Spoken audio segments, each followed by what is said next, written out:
From FXEmpire, this is Chris taking a look at the Australian dollar.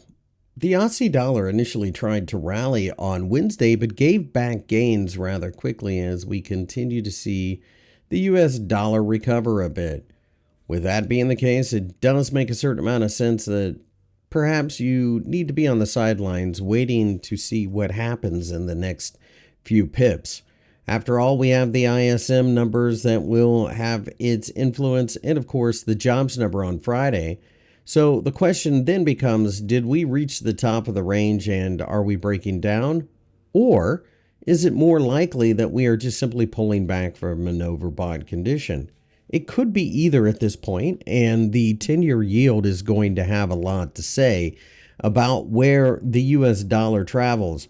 Right now, it was just simply oversold, so it'll be interesting to see how this plays out. Remember, the Federal Reserve has moved its dot plots, so it does suggest that perhaps there are going to be rate cuts next year.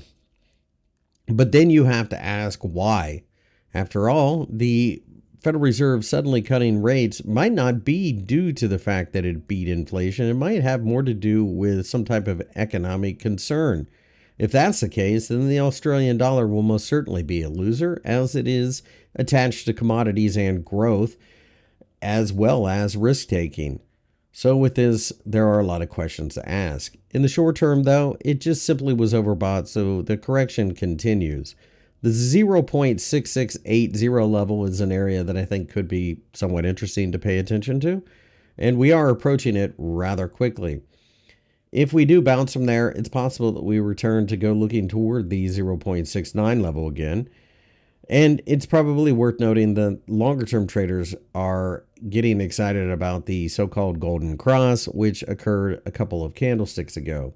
So with that, downside is probably somewhat limited, unless, of course, something shifts in the bond markets.